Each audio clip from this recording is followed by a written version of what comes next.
Hello everyone, তনয়ার পাকশালাতে সবাইকে স্বাগত জানাই। আজকে তোমাদেরকে এই থালির থেকে একটা রেসিপি শেয়ার করব। এই রকম জিনিস খেতে কার না ভালো লাগে, বাচ্চা থেকে বড় প্রত্যেকেই কিন্তু ফ্রাই জাতীয় জিনিসগুলো সত্যিই খুব পছন্দ করে, তার মধ্যে আমিও পড়ি। তাই আজকের রেসিপি শেজওয়ান চিলি চিকেন। এর জন্য দেখো এখানে আমরা নিয়ে নিয়েছি বোনলেস চিকেন, যার মধ্যে দিয়ে দিলাম বেশ খানিকটা পরিমাণে আদা এবং রসুন। এখানে আদা আর রসুনের কোয়ান্টিটিটা হবে তোমাদের মাংস কতটা রয়েছে তার উপর বেস করে। এর মধ্যে আমরা এবার কিছু জিনিস অ্যাড করব। দিলাম কিছুটা লঙ্কার গুঁড়ো, সম্পূর্ণ ঝালটা তোমরা তোমাদের অ্যাডজাস্ট করে দিও। এবার এর মধ্যে দিয়ে দিলাম গোলমরিচের গুঁড়ো, দিলাম একটা ডিম। গোলমরিচের কিন্তু এই ঝালটা খুব ভালো লাগে, তাই জন্য প্রথমেই অ্যাড করে নিলাম। এবার খুব ভালো করে কিন্তু আমাদেরকে এই ডিমটাকে এর সাথে মাখিয়ে ম্যারিনেট করে রাখতে হবে। দেখো খুব ভালো করে ম্যারিনেট করে রাখলাম। দিলাম পরিমাণ মতো নুন, যাতে প্রথম থেকেই নুনটা মাংসের মধ্যে খুব সুন্দর করে ঢুকে যায়। এটাকে হাত দিয়ে খুব ভালো করে কিন্তু এইভাবে মেখে নিতে হবে। আজকের এই রেসিপিটি রাঁধছে আমার বোন, খুব সুন্দর চিকেন রান্না করতে পারে, তাই মনে হলো ও যখন রেসিপিটা করছে তোমাদের সঙ্গে শেয়ার করা যেতেই পারে। দেখো কড়াইতে তেল গরম করতে দিয়ে ও দিয়ে দিল এর মধ্যে বেশ খানিকটা পরিমাণে কর্নফ্লাওয়ার, আর দেবে কিছুটা পরিমাণে ময়দা। তোমরা চাইলে শুধু কর্নফ্লাওয়ার দিয়েও কিন্তু করতে পারো। এবার খুব ভালো করে এইভাবে হাতের সাহায্যে মেখে নেব। দেখো খুব সুন্দর করে মাখা হয়ে গিয়েছে। তেলটাকে মিডিয়াম টু হাইতে দিয়ে একটু ঈষদ উষ্ণ গরম হলেই দিয়ে দেবো পকোড়াগুলো। খুব বেশি হাই ফ্লেমে কিন্তু ভাজবো না, তাহলে কোটিংটা পুড়ে যাবে এবং সেটা কিন্তু ছাবাটে টাইপের হয়ে আসবে, যেটা খেতে একদম ভালো লাগবে না। হালকা গোল্ডেন ব্রাউন করে আস্তে আস্তে কিন্তু আমাদের প্রত্যেকটা পকোড়াকে ভেজে তুলে রাখবো। এইভাবে আমরা দুবারে তিনবারে ভাজবো, কোয়ান্টিটি যতটা থাকবে ততটা।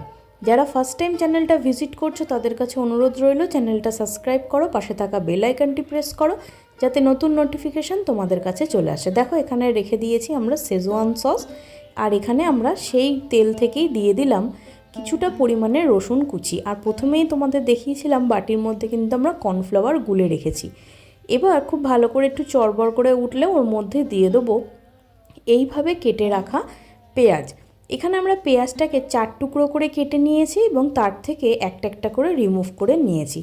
দিলাম পরিমাণ মতন ক্যাপসিকাম। তোমরা চাইলে কিন্তু আমাদের যে আরও 2 রকমের ক্যাপসিকাম আছে, যেটাকে আমরা বেল পেপার বলি, তোমরা কিন্তু দিতে পারো। দিয়েছিলাম নুন। এবার শেজওয়ান সসটা আমরা দিয়ে দেবো। শেজওয়ান সস দেওয়ার সময় অবশ্যই একটা সাবধানতা অবলম্বন করো।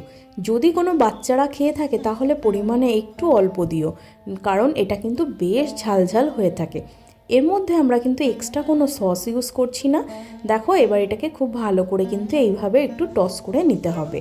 আর এই সসটা খেতে কিন্তু সত্যিই খুব দুর্দান্ত। স্বাদটাকে ব্যালেন্স করার জন্য দিলাম পরিমাণ মতন চিনি, আর হালকা একটু ঝাল আনার জন্য আমরা দিলাম গোলমরিচের গুঁড়ো। যেহেতু শেজওয়ান চিলি চিকেন, সেই জন্য একটু ঝালের কিন্তু আমরা ব্যালেন্স রাখলাম। এবার পরিমাণ মতন দিয়ে দেবো জল। এখানে বড়ার কোয়ান্টিটি অনুসারে আমরা এখানে জলটা দেব। তোমরা চাইলে কিন্তু এটাকে ড্রাই করেও খেতে পারো, অথবা হালকা একটু ঝোলঝোল করে কিন্তু রাখতে পারো।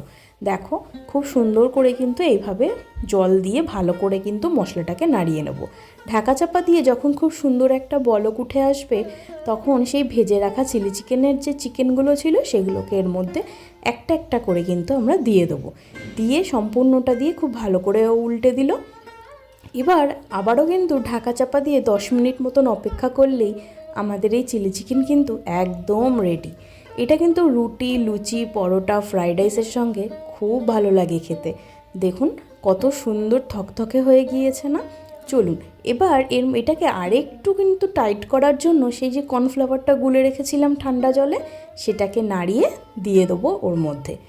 এবার দেখুন, এবার বোন কিন্তু সেই কর্নফ্লাওয়ার গোলা জলটা কিন্তু এটার মধ্যে দিয়ে দিল। দেখতে ভালো লাগলো? ভিডিওটা ভালো লাগলে কিন্তু বন্ধু বান্ধব আত্মীয় স্বজন সবার সাথে শেয়ার করো।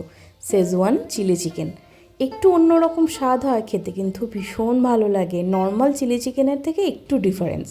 আবারও খুব ভালো করে নাড়িয়ে চাড়িয়ে নেব, তাতে একটু থিকনেস হবে, খেতে ভীষণ ভালো লাগবে। আমাদের এই চিলি চিকেন কিন্তু একদম রেডি। তোমরা অবশ্যই বানাও আর কমেন্ট সেকশানে জানাও। দেখা হচ্ছে আরও একটা রেসিপির সাথে। ধন্যবাদ।